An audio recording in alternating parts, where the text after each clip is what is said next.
Было достаточно много людей, и было принято решение о создании культурного центра. Почему создавать культурный центр нужно было? Потому что нужно сохранять язык, обычаи, культуру, традиции, которые несколько стали забываться. И особенно центр актуален для молодежи.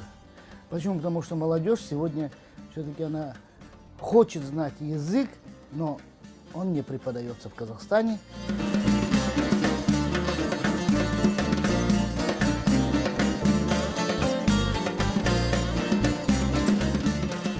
Мы занимаемся по тем учебникам, которые купили в Крыму.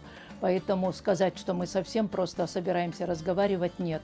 Хотя школа начиналась для того, чтобы знать свой разговорный язык, так как немногие дома говорят на родном языке, а этому мы уделяем очень большое внимание.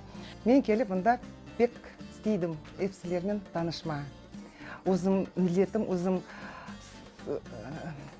как лапларын хотела услышать. Ну, меня как-то выбрали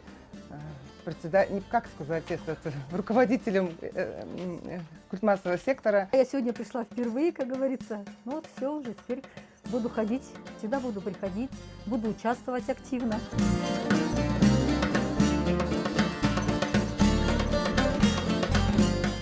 Особую значимость мы уделяем Дню памяти.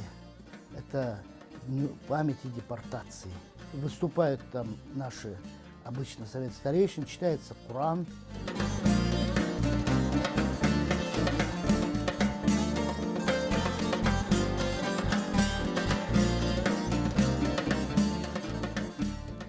С 2010 года в формате уже официальной организации мы поддерживаем отношения с диаспорами других стран, такими как Кыргызстан. В 2017 году посетили узбекистанскую диаспору.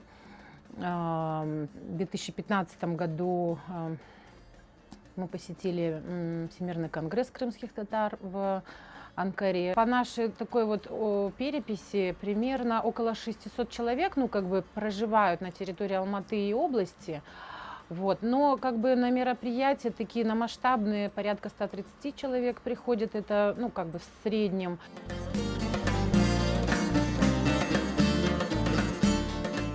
Конечно, все тоскуют по родине, все хотят в Крым, но не у всех есть такая возможность.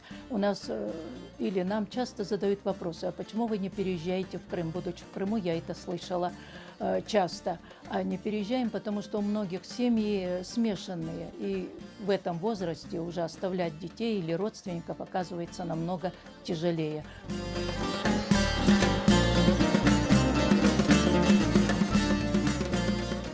Алуштадан ескен evler өзіме ұрды.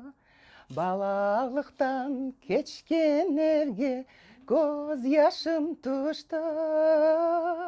Мен бұл evde yaşalmadım, yaşlığıma toyalmadım, vetanıma hasret oldum ey güzel Kırım.